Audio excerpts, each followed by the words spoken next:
Bismillahirrahmanirrahim. Assalamualaikum warahmatullahi wabarakatuh. Waalaikumsalam warahmatullahi wabarakatuh. Kami dari kelompok 11 ingin mempresentasikan tentang bisnis online dan jual beli kredit dalam mata kuliah fikih.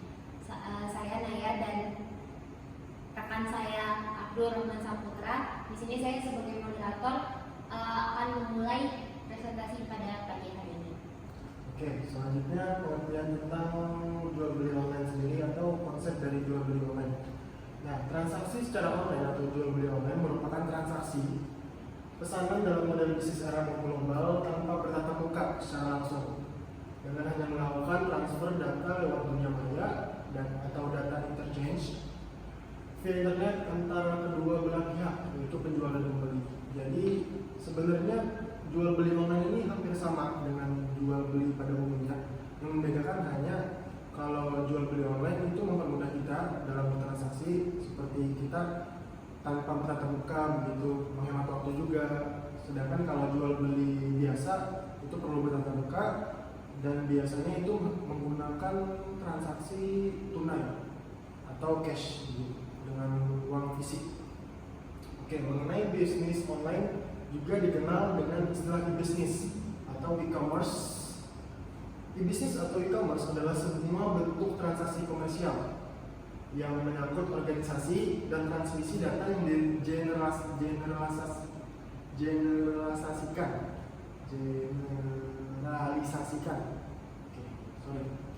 dalam bentuk teks, suara, dan gambar secara lengkap. Jadi bisnis online ini seperti yang kita ketahui sekarang atau e-commerce yang cukup besar di Indonesia. Salah satunya itu ada Shopee, Tokopedia, dan lain-lain gitu. Cukup jelas ya teman-teman untuk mengenai penjelasan tentang jual beli online atau bisnis online ini. Nah, jadi bisa kita simpulkan bahwa jual beli online adalah transaksi jual beli antara penjual dan pembeli terhadap produk suatu barang dengan menggunakan media internet sebagai alat komunikasi. Oke, selanjutnya mengenai hukum dalam jual beli online. Fatwa DSN MUI atau Dewan Syariah Nasional Majelis Ulama Indonesia nomor 24 tahun 2017 mengenai fatwa hukum dan bermuamalah melalui media sosial menjelaskan bahwa bermuamalah melalui media sosial harus dilakukan tanpa melanggar ketentuan agama dan ketentuan peraturan perundang-undangan. Jadi cukup jelas ya teman-teman, kalau jual beli online itu harus melakukan atau harus teruji dalam sebuah ketentuan dari agama dan ketentuan peraturan perundang-undangan dari negara.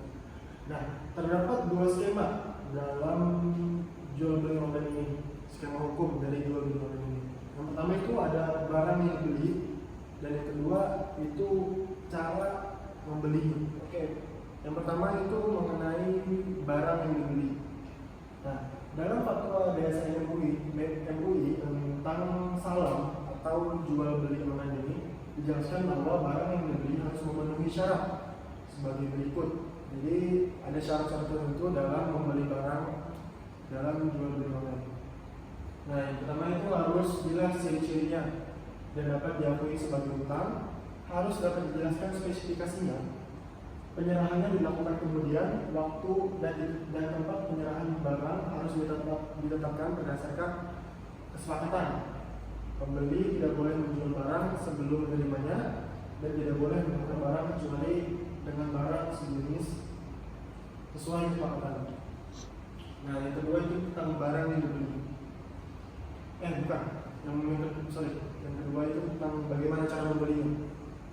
Nah, jadi transaksi jual beli online diperbolehkan baik secara tunai maupun non tunai, secara cash atau kredit begitu. Hal tersebut didasarkan pada hasil keputusan Majma' Al-Fiqh Al-Islami tahun 1990 yang membolehkan jual beli tidak tunai.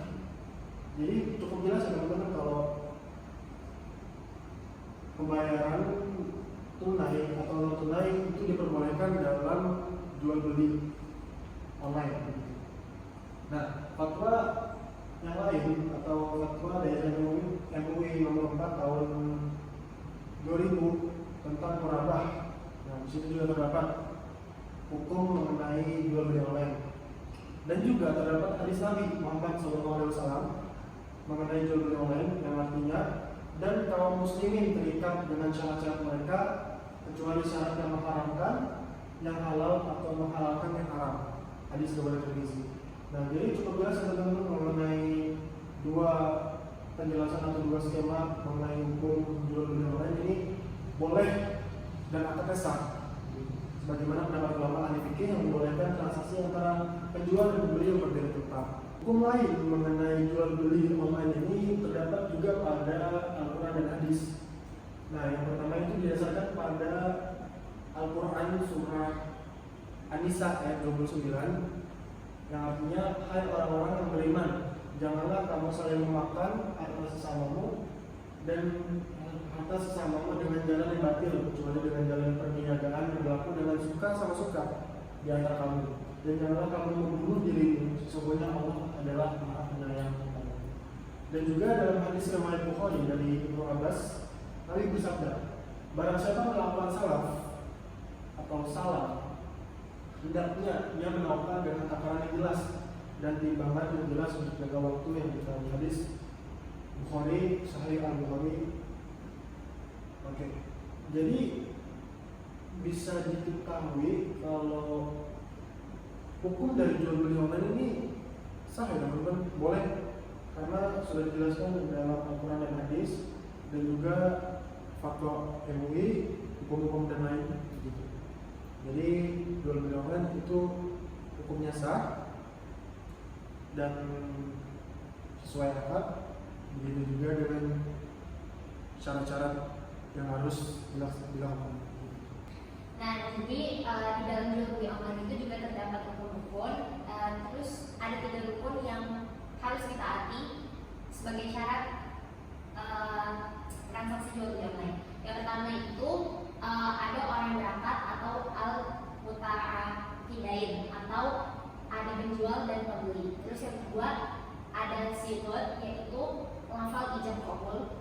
Terus yang ketiga ada barang yang dibeli. Nah, untuk penjelasan lebih lanjutnya adalah yang pertama mulai dari penjual dan pembeli. Jadi di antara penjual dan pembeli itu harus ada sebuah akad. Nah, jadi akad ini adalah ikatan kata antara penjual dan pembeli. Jual beli pun dikatakan sah apabila sebelum ijab dan qabul dilakukan. Sebab ijab qabul menunjukkan kerelaan atau keridhaan. Pada dasarnya ijab qabul dilakukan dengan lisan, tetapi kalau tidak mungkin misalnya besok atau yang lainnya boleh ijab qabul dengan surat kalimat yang mengandung arti ijab qabul. Jadi contoh misal saya sedang melakukan sebuah transaksi jual beli gitu, saya sebagai seorang penjual.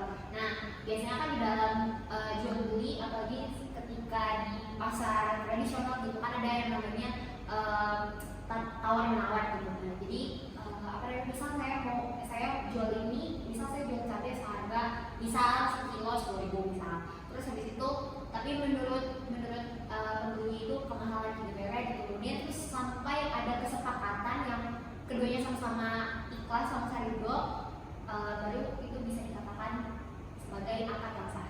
Nah, terus yang kedua ada segot atau lafal ijab qabul. Nah, jual beli dianggap sah jika dilakukan dengan ijab qabul, kecuali barang-barang kecil maka tidak wajib dengan ijab dan qabul. Tetapi cukup dengan mu'atoh atau saling memberi saja. Dan hal itu menunjuk pada kebiasaan yang berlaku di masyarakat tersebut. Ijab dan qabul tidak mewajibkan kata-kata tertentu, sebab yang menjadi ukuran dalam jual beli adalah akad dan tujuannya, bukan kata-kata dan bentuknya. Mungkin implementasi zaman sekarang ini misal ketika kita beli sesuatu terus ada kayak barang buktinya, nah barang bukti itu bisa jadi sebuah akad juga. Jadi kayak masih semuanya ngomongin kayak misal saya pergi supermarket terus kayak aku mau beli ini kan gak mungkin ya saya datang ke kasir terus kayak saya mau beli ini gitu. Jadi kayak ada bentuk, ada wujud lain buat dijadiin sigotnya ini. Terus habis itu yang ketiga ada barang yang dibeli. Benda yang menjadi objek akad jual beli disyaratkan sebagai berikut. Yang pertama barangnya suci, terus yang kedua barang bermanfaat, 3 barang yang milik penjual, 4 barangnya dapat disahkan, 5 barang yang dijual dan harganya harus jelas, 6 perikatan itu tidak dibatasi waktu. Ya, mungkin untuk syarat-syarat di sini sudah sering kita rasakan sehari-hari, jadi tidak perlu dijelaskan dulu aja. Selanjutnya adalah jual beli kredit. Jadi jual beli kredit merupakan suatu mekanisme jual beli, yaitu jual beli dengan cara harga barang dibayarkan secara berkala dalam jangka waktu yang disepakati. Dalam jual beli kredit, penjual harus menyerahkan barang secara kontan, sedangkan pembeli membayar harga barang secara bertahap dalam jumlah dan jangka waktu tertentu yang telah disepakati.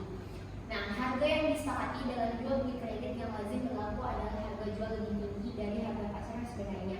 Jika barang tersebut dibayar secara tunai, karena ada kepentingan penjual untuk menaikkan harga jual lebih tinggi dengan sebab adanya penambahan jangka waktu pembayaran, atau yang biasa kita kenal yaitu namanya bunga.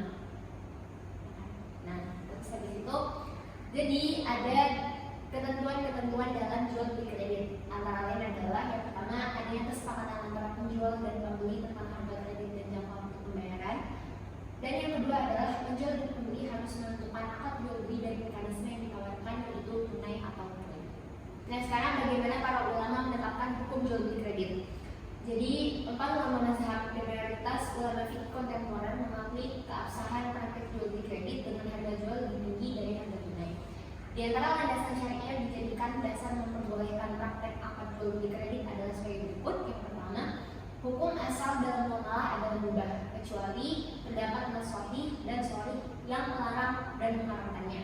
Berbeda dengan ibadah mahdoh, hukum asalnya adalah haram kecuali ada nas yang memerintahkan untuk melakukannya. Dengan demikian, tidak perlu mempertanyakan dalil yang mengakui keabsahan sebuah transaksi muamalah. Sepanjang tidak terdapat dalil yang melarangnya, maka transaksi muamalah sah dan halal adanya. Lalu yang kedua, pengumuman nas Al-Quran surah Al-Baqarah ayat 275, yang artinya padahal Allah telah menghalalkan jual beli dan mengharamkan riba. Dalam ayat ini Allah mempertegas keabsahan jual beli secara umum. Kehalalan ini mencakup semua jenis jual beli, termasuk di dalamnya jual beli kredit, sekaligus menolak dan melarang konsep ribawi, asal yaitu ada limitnya. Nah, limit tersebut diartikan bahwa di dalam transaksi tersebut, ketika penjual itu mendapatkan sebuah harga itu masih masuk akal gitu. Jadi kita sering dengar istilah bunga gitu, bunga sekian persen. Nah, contoh misalkan di dalam misal saya beli baju gitu, terus habis itu saya beli baju dan pas saya mau beli baju itu mahal, misal kayak beli baju yang mereknya mahal banget, terus habis itu di dalamnya boleh kita pakai kredit gitu. Nah, terus habis itu misal saya mau nyicilnya itu 6 bulan gitu. Nah, terus kalau misalkan dari 6 bulan harga yang ditetapkan oleh penjual dan persenan bunga yang ditetapkan oleh penjual ini sangat tinggi gitu, dan kayak bisa jadi malah bayar 2 kali lipat dari harga asli baju tersebut, barang tersebut.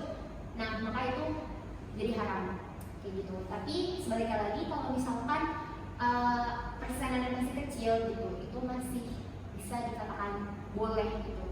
Makanya tadi kan bilang mubah gitu, kecuali ketika terdapat Naswahi dan Shorih yang yang melarang dan mengharamkannya. Baik, sekian presentasi dari kami kelompok 11. Mohon maaf jika ada kesalahan dalam menjelaskan dan dalam kata-kata kami. Wabillahi taufiq wal hidayah. Wassalamualaikum warahmatullahi wabarakatuh. Waalaikumsalam warahmatullahi wabarakatuh.